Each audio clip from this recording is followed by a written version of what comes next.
heading out today to Pulau Hantu, which is an island and reef system in southern Singapore. And we're going to be taking a few dives to get close and personal with these resilient coral reefs.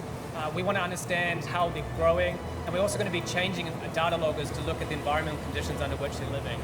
A lot of people don't realize that corals, although they are the engineers of these underwater megacities, and they provide habitat and structure for organisms and fishes that live in and around the reefs, they're also animals themselves.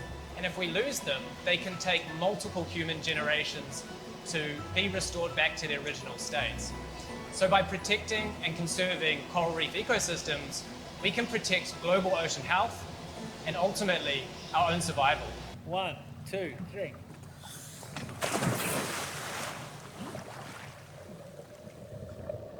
The local water quality and high turbidity in the seawater means that we're really diving here at the limits of where light can penetrate deep into the ocean. This means that corals have had to adapt and to build their resilience to these low light conditions within these urban oceans. Here we are looking at one of these super resilient coral structures that we have in the waters around Singapore.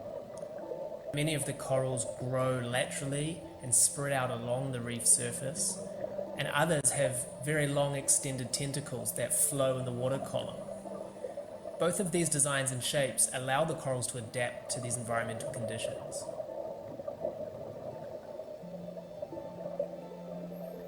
The coral composition and communities that we get in these urban waters differ from those on more pristine reefs. They need to be more stress tolerant, and the shape reflects this. Today we are changing out some of the data loggers that measure ocean temperature, as well as some of the apparatus that we use to measure how much sediment is accumulating on the reefs.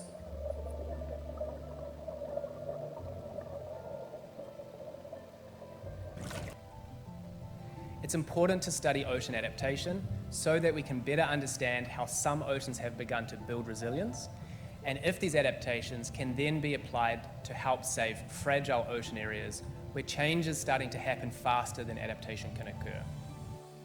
I'm hopeful that we can then understand how to propagate these supercorals like we see in these urban oceans and implant their strength and their resilience into more fragile coral reef systems in an effort to stabilize coral decline and to stop the mortality and death of coral reefs from around Southeast Asia. But there's not a lot of time left. What we've discovered from supercorals and their ability to build their own resilience can teach us really important lessons into how to protect and to conserve more fragile reef systems.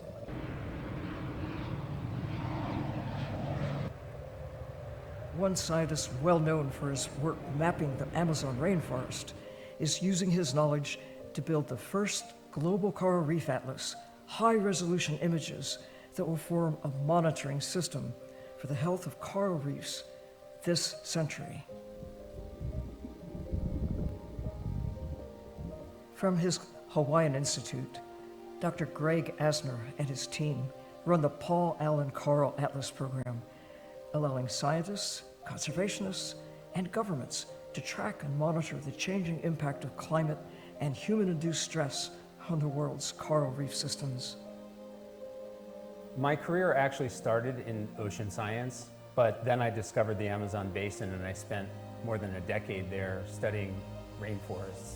And those studies were focused on rainforest biodiversity, carbon stocks and other issues, using our aircraft technology and satellite technology together.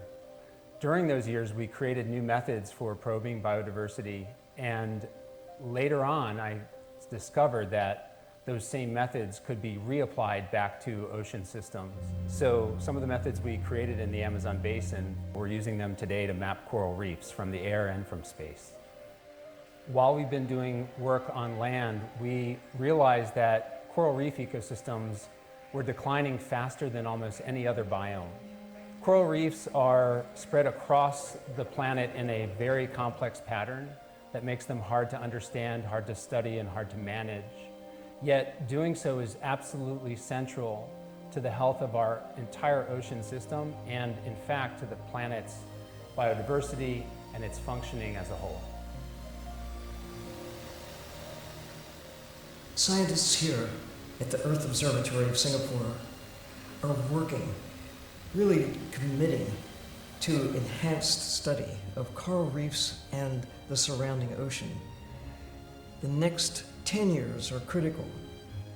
This is a time as never before, maybe as never again, for actions to understand the ocean and to make the link between what's happening in the ocean with climate, how all of it together comes back to affect the survival and the well-being of people.